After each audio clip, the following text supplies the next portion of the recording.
Muito bom estarmos na casa do nosso Deus para esse estudo bíblico, né? Estamos aí já entrando quase que na semana do Natal. As pessoas já entram no espírito natalino, né? As preocupações com as compras, com o que fazer ou deixar de fazer. Mas é bom, em meio a toda essa correria, nós reservarmos momentos como esse para estarmos na casa de Deus, adorando a Ele, levando diante dele também as nossas súplicas e estudando também acerca da sua palavra. Hoje eu quero pensar com os irmãos sobre o tema o olhar da fé. O olhar da fé. E eu peço a vocês que, por favor, abram as suas Bíblias lá em Marcos, capítulo 4, versículos de 35 até 41. Evangelho de Jesus segundo Marcos, né? Igual foi falado ali na nossa escola bíblica dominical. Nós temos o hábito de falar o Evangelho de Marcos, né? Mas é o Evangelho de Jesus segundo os relatos de Marcos. Capítulo 4. É um episódio conhecido dos irmãos, é quando Jesus acalma a tempestade. Diz assim o texto: naquele dia, sendo já tarde, disse-lhes Jesus: passemos para a outra margem. E eles, despedindo a multidão, o levaram assim como estava, no barco. E os outros barcos o seguiam. Ora, levantou-se grande temporal de vento, e as ondas se arremessavam contra o barco, de modo que o mesmo já estava a encher-se de água. E Jesus estava na popa, dormindo sobre o travesseiro. Eles o despertaram e lhe disseram: Mestre, não te importa que pereçamos? E ele, despertando, repreendeu o vento e disse ao mar: acalma-te, emudece. O vento se aquietou e fez-se grande bonança. Então lhes disse: por que sois assim tímidos? Como é que não tendes fé? E eles, possuídos de grande temor, diziam uns aos outros: quem é este que até o vento e o mar lhe obedecem? Amém, queridos? O que eu quero pensar com os irmãos hoje, na verdade, é aquilo que rege a nossa vida espiritual, a nossa vida cristã, né? Um olhar de fé, uma perspectiva de fé. Nós estamos entrando no final do ano, né? E aí as organizações estão fazendo ali as suas confraternizações. E na segunda-feira não foi diferente. Lá na Geração Esperança, quando nós tivemos o nosso momento ali, nós falamos um pouco sobre a retrospectiva de como foi esse ano de 2022 para nós. O que não seria de nós se não fosse a nossa fé firmada em Cristo Jesus, para que nós pudéssemos suportar todo esse ano de 2022. E o que não é da nossa vida cristã também, se nós não alicerçarmos a nossa fé em Cristo Jesus, se nós não tivermos um olhar de fé, mediante tantas coisas que nos acontecem, ou que nos aconteceram ao longo desse ano de 2022, e que por certo também acontecerão em 2023, então a ideia aqui desse olhar de fé é de nós não perdermos a nossa perspectiva de fé.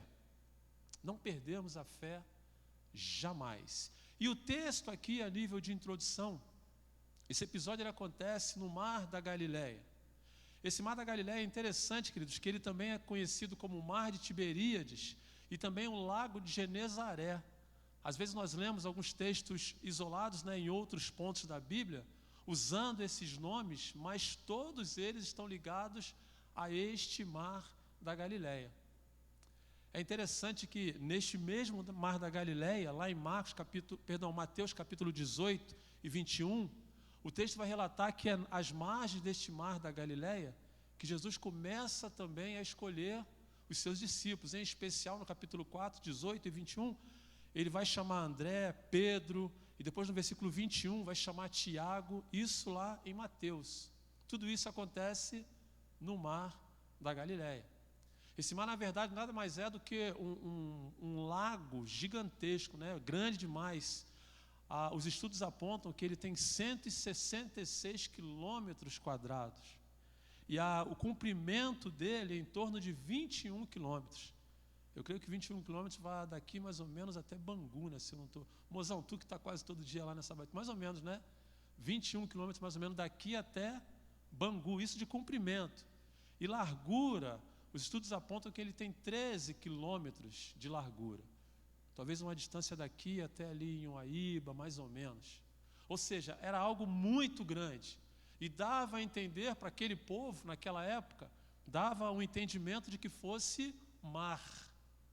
Um mar. E é justamente às margens deste mar que ele recebe o nome de Mar de Tiberíade, de Mar de Genezaré, mas o mais central é o Mar da Galileia. E é aí, nesse Mar da Galileia, eu quero pensar com vocês sobre essa nossa perspectiva de fé e esse olhar de fé. E o primeiro ponto que eu quero pensar com vocês é que o olhar de fé, ele nos leva à obediência. Voltando para o texto, volte comigo, por favor, no versículo 35.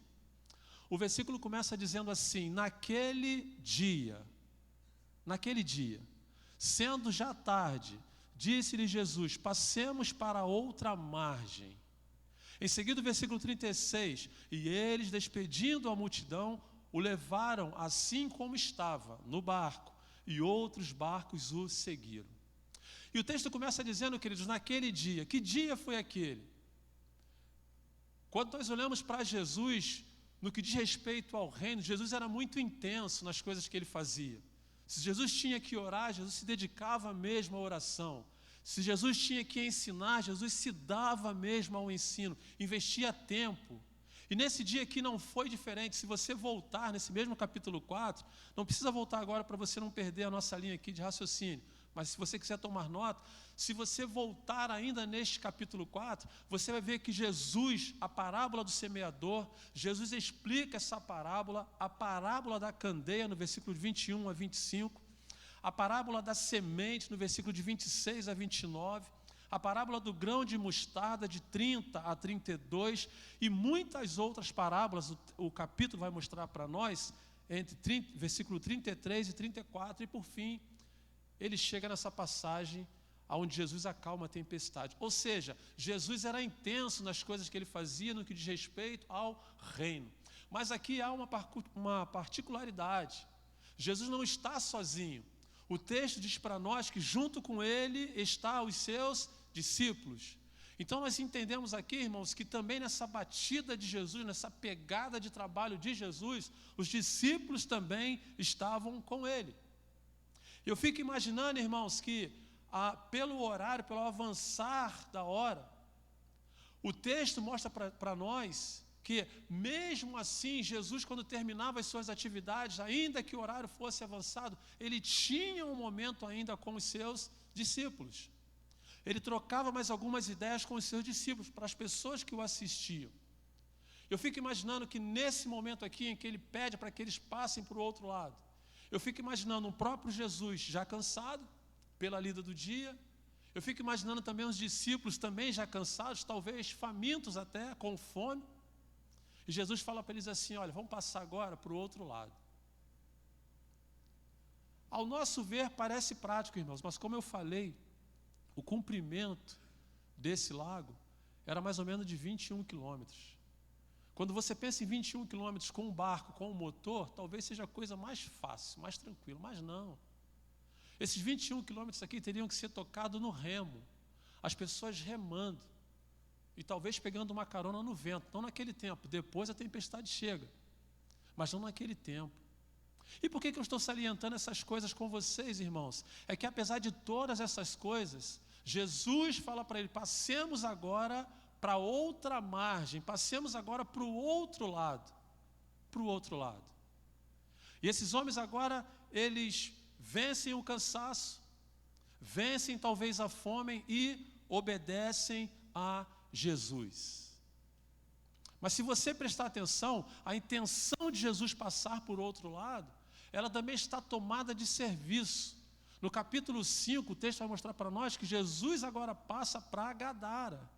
E lá em Gadara, os irmãos sabem, o texto vai mostrar para vocês também, que Jesus encontra um homem que tinha o quê? Uma legião de demônios. Então nós entendemos, irmãos, que Jesus já tinha em Jesus um interesse em ir para aquele lugar, para quê? Para manifestar o seu poder também, ou seja, trabalho.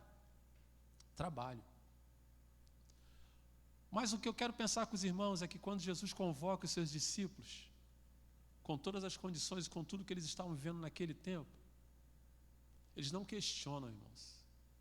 eles não ponderam com Jesus. Eles simplesmente obedecem. Simplesmente obedecem. Eu faço um contraste desse tempo aqui, dessa ordem expressa de Jesus, quando Jesus se dirige aos mesmos discípulos na multiplicação dos pães. Lá em Mateus capítulo 14, de 13 a 21. O texto vai dizer para nós no versículo 15 que eles começam a se colocar para Jesus, querendo mostrar para Jesus a preocupação que eles estavam tendo em relação às pessoas que estavam ali. Eles vão dizer: Senhor, já é o quê? Tarde demais. Despede o povo para que eles possam ir, encontrar vilas abertas, encontrar lugares onde eles possam comprar o que comer. Jesus, então, no versículo 16, Jesus vai dizer para eles assim, ó: dá-lhes vós mesmo de comer. Jesus dá ordem. Só que lá na multiplicação dos pães, eles não obedecem de imediato. O que é que eles falam? Eles replicam, eles voltam para Jesus e falam com Jesus assim no versículo 17: mas Senhor, não temos aqui senão o quê? 5 pães e 2 peixinhos. Ou 2 peixes em algumas traduções. Eles colocam as condições, queridos, na multiplicação dos pães. Aqui, não. Aqui eles simplesmente obedecem. Eles não ponderam, eles não questionam, eles obedecem a Jesus. E o que eu tiro como lição para nós, irmãos, nesta noite? Às vezes, as ordens de Jesus para nós, elas são tão claras, elas têm uma clareza assim tão fáceis de nós entendermos. E ainda assim, às vezes, nós questionamos, ponderamos com Jesus: mas por que, Senhor? Mas por que, Senhor? Nós estamos estudando, o livro de Provérbios agora. E quando nós estudamos o livro de Provérbios e nós levamos os nossos pensamentos também lá para o Sermão da Montanha ou para o Sermão do Monte, lá em Mateus, nós entendemos que a base para a vida cristã, esses 2 livros praticamente, eles norteiam a vida do cristão. Nada mais é do que as ordens de Jesus explícitas para nós, para que nós possamos fazer o quê? Cumpri-las. Cumpri-las. Simplesmente cumpri-las. Provérbios fala conosco em relação a nós como seres humanos que somos. O Sermão da Montanha fala sobre o nosso interior, vai no íntimo do nosso interior. O que é que nós podemos ser, ou como é que nós podemos ser. E sabe o que é melhor, queridos? Tanto em Provérbios quanto no Sermão do Monte, as ordens que a palavra de Deus traz para nós, ela está sempre visando o quê? O nosso bem, o nosso bem-estar moral, o nosso bem-estar ético, o nosso bem-estar espiritual. Ou seja, as ordens de Jesus, que Jesus nos dá, elas visam o nosso próprio bem. Mas, querido, para obedecermos a Jesus, nós temos que ter essa visão, esse olhar de fé. Nós não podemos perder esse olhar de fé. E eu quero destacar 2 questões para explicar isso melhor para vocês. O primeiro destaque que eu faço aqui nesse ponto é que obedecer a Jesus não nos isenta das tempestades da vida também. Os discípulos não retrucam, obedecem a Jesus. Mas o texto vai mostrar para nós que em obediência a Jesus, o que acontece? Uma tempestade surge no mar. Ou seja, as tempestades da vida, as lutas da vida não são, na maioria das vezes, não são por nós estarmos em desobediência a Deus. Estamos em obediência a Ele, sim. Mas às vezes as tempestades da vida também nos sobrevêm. E é a palavra de Deus que traz essa ideia para nós de que nós precisamos compreender bem isso. Mas, pastor, eu faço tudo, eu sigo à risca a palavra de Deus. E por que essas coisas acontecem comigo? Eu posso lhe garantir, meu irmão, que acontece contigo, acontece comigo, acontece com o pastor Tadeu, acontece com qualquer pessoa.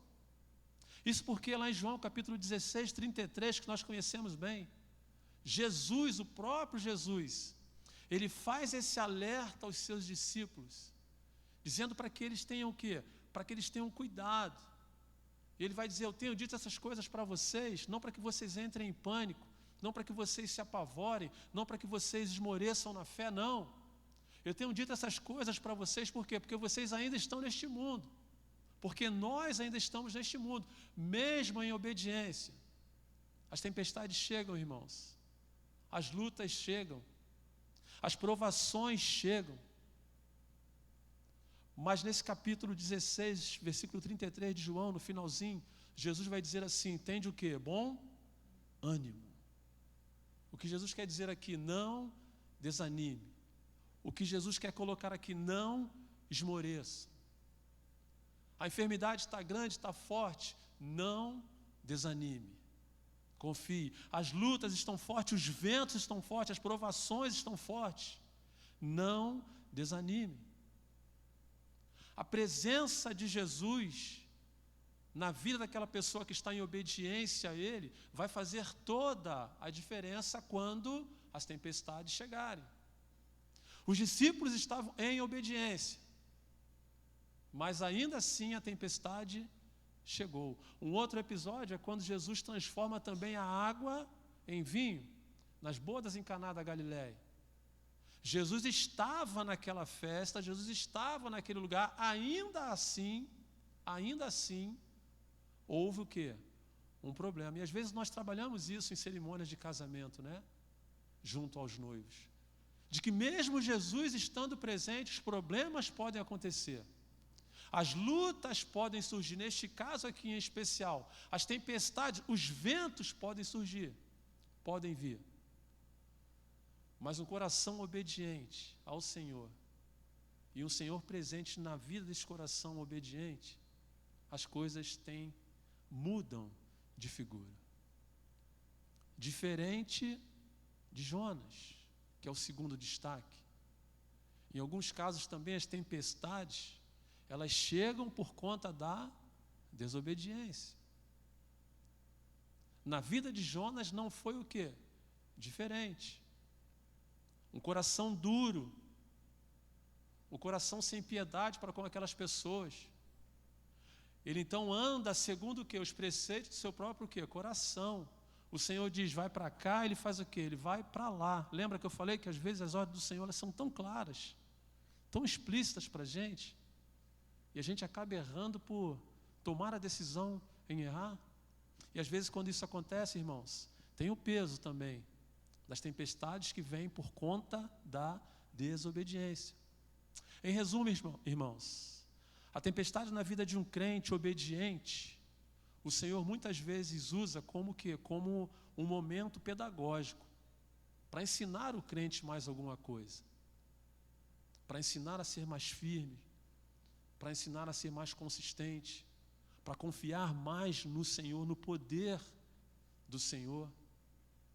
Agora, quando as tempestades vêm e chegam na vida de um crente desobediente, na maioria das vezes, é para que haja o quê? Um conserto mesmo. O Senhor quer que a pessoa tenha o quê? Um choque de realidade, para se consertar. Como aconteceu na vida de Jonas. Mas para essa noite, o desejo do nosso coração, irmãos, é que nessa perspectiva de fé, nesse olhar de fé, nós possamos permanecer o quê? Obedecendo a Deus. Eu não sei o que é que o Senhor tem lhe requerido, o que Ele tem lhe pedido para se portar. Eu não sei o que é que o Senhor tem lhe pedido para a maneira de você falar, o como agir. O que o Senhor quer de você e de mim nesta noite é que nós possamos o quê? Sempre obedecer.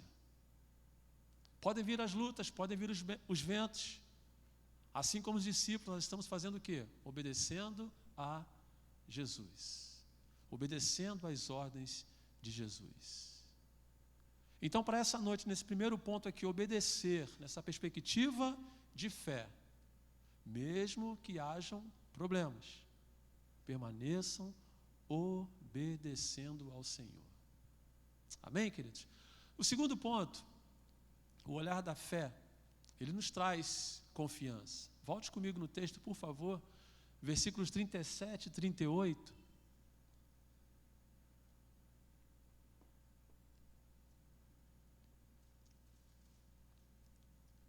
Diz assim o texto: Ora, levantou-se grande temporal de vento, e as ondas se arremessavam contra o barco, de modo que o mesmo já estava a encher-se de água. E Jesus estava na popa, dormindo sobre o travesseiro. Eles o despertaram e lhes disseram: Mestre, não te importa que pereçamos? Volte comigo aqui, por favor. Quando eles entram no barco, partem, a ideia aqui é de que no começo da viagem tudo vai o quê? Muito bem, tudo vai muito tranquilo. Jesus então faz o quê? Toma ali o seu assento e vai descansar, vai dormir. Mas o texto vai dizer que no decorrer da viagem as coisas mudam, o aspecto climático muda. Para que vocês possam entender, o Mar da Galileia é contornado por montanhas. Se você olhar depois na geografia bíblica, e região onde tem muita montanha assim, é muito comum o vento às vezes bater.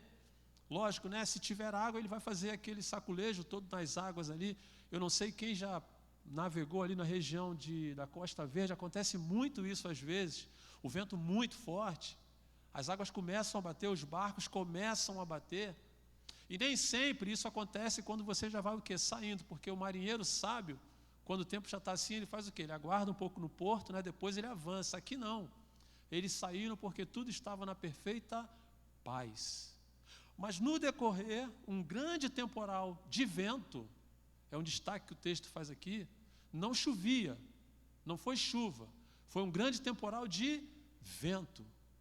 E o vento, às vezes, é até mais perigoso do que a chuva. A chuva também tem os seus perigos. Mas aqui o texto deixa bem ressaltado que foi um temporal de vento, que toma conta e começa a fazer o que com as ondas? Começa a saculejar. E o texto vai dizer que as águas já estavam começando a entrar no barco. Meus irmãos, só quem já passou por isso, por um momento assim, sabe o desespero que é. Você está no mar, não precisa nem ser tão para dentro do mar assim, numa hora em que uma tempestade chega, seja ela de vento ou seja ela de chuva. É uma coisa assustadora, irmãos, assustadora. Mas deixe estar que essa circunstância agora acontece, mas os discípulos estão em obediência, mas não deixam de ficar o que também? Apavorados, com o que está acontecendo ali, irmãos. E às vezes quando eu olho para nós, para as nossas vidas, irmãos, acontece, não estamos às vezes no mar, literalmente falando, mas às vezes na vida somos saculejados de um lado para o outro, são ventos que se levantam, né? Ventos que se levantam contra a nossa vida, contra a nossa casa, às vezes contra o nosso trabalho.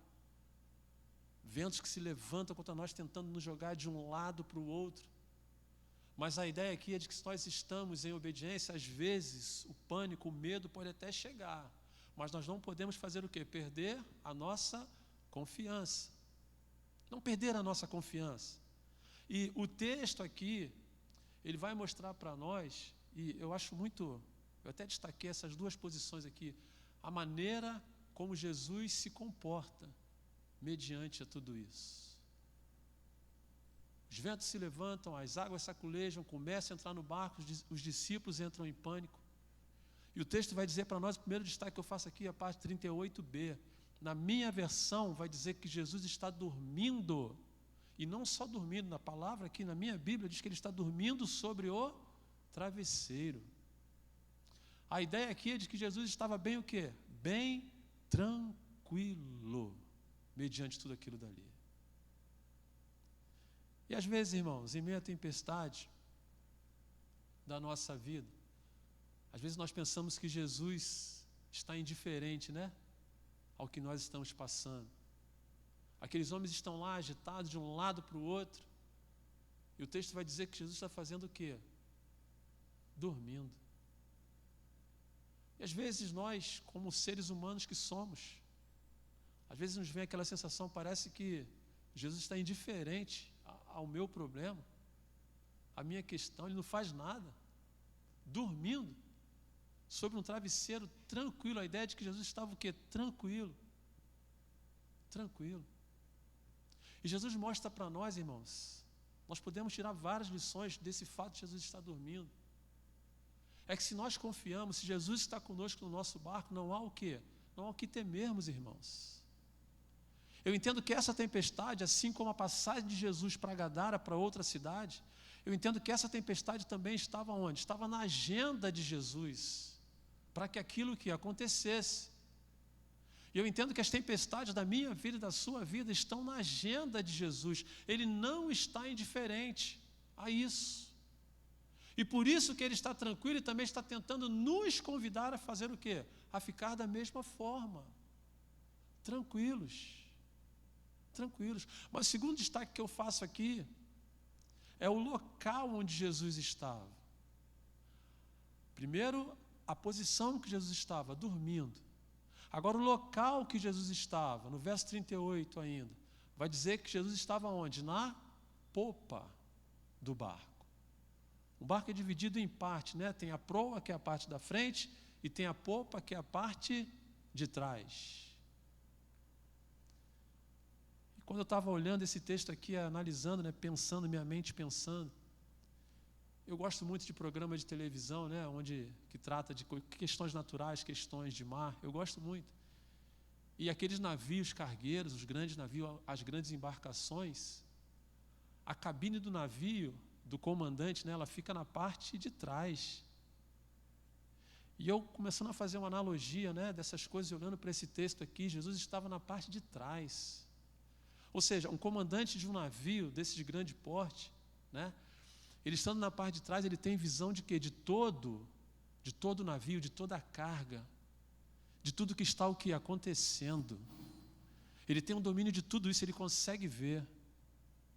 Não importa a tempestade, não importa o vento, ele consegue fazer o quê? Ver. E quando eu vejo a posição de Jesus aqui, eu olho para nós, eu vejo que Jesus está assim no que diz respeito a nós. Jesus está à nossa retaguarda, cuidando de nós, nos guardando, olhando para nós. E vale ressaltar aqui também, embora Jesus estivesse dormindo, eu agora penso de uma forma diferente da posição em que Jesus estava dormindo, mas eu fico olhando para a nossa vida espiritual, Jesus também está olhando para nós e olhando o que é que nós estamos fazendo ou como é que nós estamos fazendo em meio às tempestades da vida. Confiança e fé é o que nós precisamos. E eu fico imaginando que Jesus olha para nós, como é que meu filho se comporta mediante a isso? Como é que a minha filha se comporta mediante a este problema? E ele está onde? Na retaguarda. Ele está olhando tudo aquilo ali. Por que Jesus faz isso, irmãos? Porque Jesus quer mostrar para nós que ele tem o governo de todas as coisas que acontecem conosco. Ele tem o governo, ele sabe as coisas que acontecem conosco, porque ele está à nossa retaguarda fazendo o quê? Nos guardando, nos protegendo. E nada, nenhum saculejo na nossa vida sai daquilo que está na agenda de Deus em relação a nós. E nós precisamos fazer o quê, irmãos? Mediante a isso? Confiar. Simplesmente confiar. Aqueles homens, embora obedecessem, né, logo ali de imediato, nesse ponto aqui, eles... não que eles não tenham confiado no Senhor plenamente, completamente. Em parte eu creio que não tenha sido isso.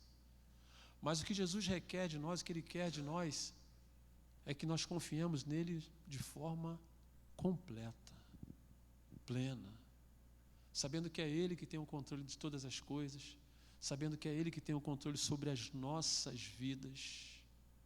É essa a ideia de confiança que eu vejo aqui, que Jesus requer de nós.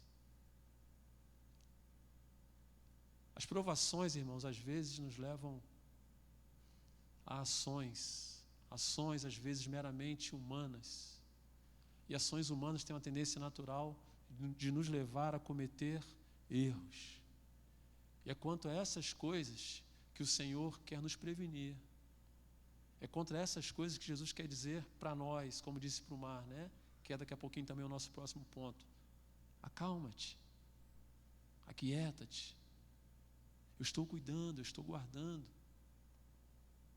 Tudo que está acontecendo está sob o meu controle. Não se esqueça disso jamais. E é isso que o Senhor espera de nós, irmãos, que nós, se nós estamos em obediência ao Senhor, se os ventos são contrários, mas nós estamos em obediência ao Senhor, o Senhor está à nossa retaguarda, cuidando de nós, guardando a nossa vida, guardando a nossa casa, guardando o nosso trabalho. E por isso eu atesto aqui com o primeiro ponto: vale a pena, irmãos, obedecer. Vale a pena obedecer a palavra de Deus. Vale a pena obedecer os princípios bíblicos da palavra de Deus. Vale a pena viver uma vida digna que agrade a Deus. Vale a pena. Vale a pena, irmãos. Não duvide disso. E o terceiro e último ponto, irmãos. Volte comigo no texto, por favor.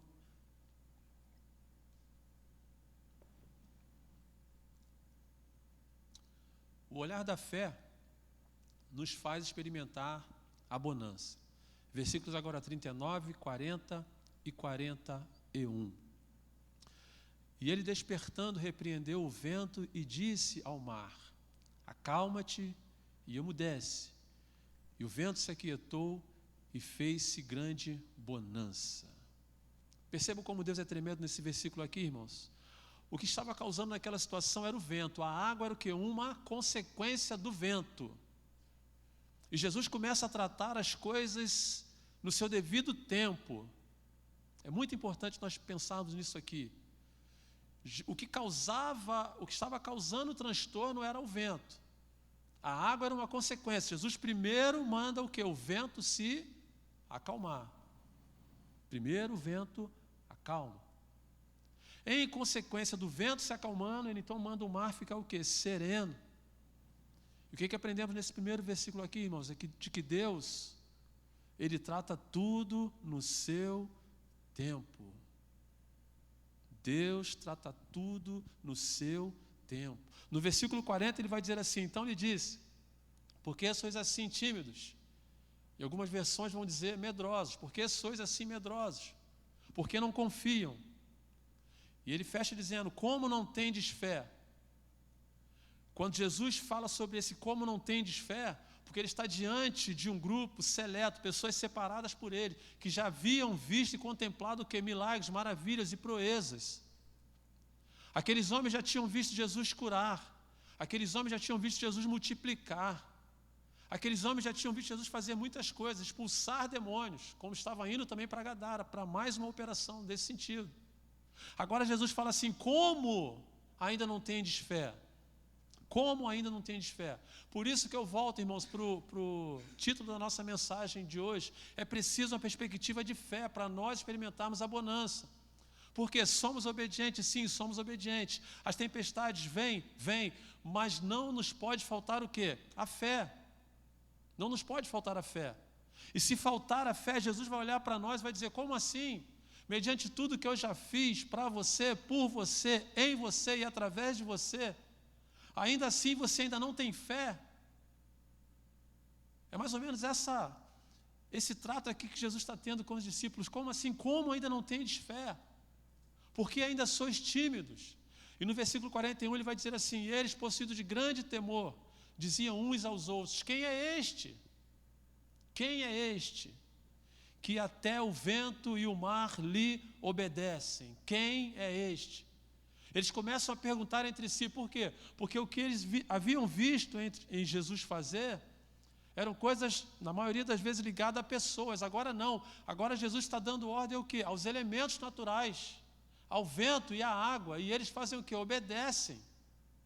É preciso ter fé, irmão, para você olhar e entender que Deus é um Deus que cuida de todas as coisas. Todas as coisas que estão no universo estão sob o domínio de Deus. E nós precisamos entender muito bem isso, irmãos. E por isso que Jesus pergunta: como ainda não tendes fé? Como vocês andam comigo? Como vocês caminham comigo e ainda não têm fé? Fé a esse ponto de confiar. Fé a esse ponto de esperar.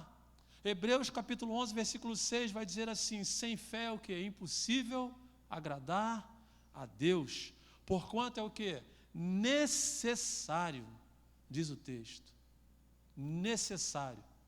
Necessário é aquilo que é o quê? Aquilo que é essencial. É aquilo que eu preciso. Não tem como ser diferente. Hebreus vai dizer, é necessário que aquele que se aproxima de Deus faça o quê? Creia que Ele existe. Creia que Ele existe. E o que é que eu aprendo aqui? Não bastava apenas andar com Jesus, estar com Jesus, obedecer a Jesus. Era preciso fazer o quê? Confiar.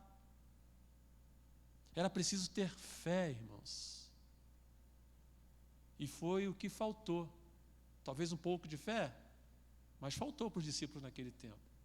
E eles foram o quê? Repreendidos por Jesus. Jesus repreende os elementos, vento e água. Mas Jesus também repreende os discípulos, homens de pequena fé. E às vezes um saculejo desse que nós precisamos, irmãos, para as nossas vidas. Às vezes é isso que nós estamos precisando ouvir do Senhor. Por quê? Duvidar. Quer desfrutar da bonança? Tenha fé, meu irmão. Quer desfrutar da calmaria? Tenha fé, meu irmão, persista. Não desanime, permaneça firme, inconstante no Senhor. Mantenha sua confiança firme no Senhor. O Senhor é capaz, irmãos. No versículo 41, os discípulos ficam assim de boca aberta com Jesus. E é isso que o Senhor quer fazer conosco, quer mostrar para nós que o seu poderio pode nos deixar assim também perplexos, sem entender. Uma palavra proferida pelo Senhor pode mudar todo o panorama das nossas vidas, irmãos. E as duas palavras proferidas ao vento e ao mar trouxe calmaria e bonança para aquele mar naquele tempo. E eu creio também que pela fé, uma palavra do Senhor, o Senhor pode trazer também calmaria e bonança para a sua vida, a partir do momento que você tenha fé, a partir do momento em que você acredite que Ele é um Deus, a partir do momento em que você consiga entender que todas as coisas estão sob o domínio de Deus e que somente nele é que nós temos que confiar para que possamos então desfrutar da bonança. Está difícil, irmãos? Eu não sei. Fácil? Também não sei. Mas o que eu quero deixar para você nesta noite, meu irmão, minha irmã, para esse estudo aqui desse texto, é que nós precisamos olhar com o olhar da fé. Porque somente com o olhar da fé que nós conseguimos enxergar essas coisas. Em primeiro ponto, obedecer a Deus. Esse olhar da fé nos leva, ou precisa nos levar à obediência a Deus. E não se engane, mesmo estando em obediência a Deus, as lutas podem vir, os problemas podem vir, as provações podem vir, mas vale a pena estar em obediência a Deus. Em segundo lugar, o olhar da fé também nos traz confiança. Jesus está no barco, meu irmão. No barco da sua vida, o Senhor está. No barco da minha vida, o Senhor também está. E isso serve para nós como o quê? Como confiança. De entender que Jesus está à minha retaguarda, olhando tudo o que acontece durante o navegar da minha vida, o navegar da nossa vida. E em terceiro lugar, o olhar da fé nos faz experimentar a bonança. A bonança chega a partir da minha ou do meu olhar de fé, confiando sempre no Senhor, crendo que uma palavra apenas proferida pelo Senhor pode mudar toda a história da minha vida, da nossa vida, se eu tiver fé. Amém, queridos? Que Deus nos abençoe nesta noite, que o Senhor continue falando aos nossos corações e que juntos possamos seguir obedecendo a palavra de Deus. Muito mais vale obedecer do que sacrificar, diz a palavra de Deus. Amém?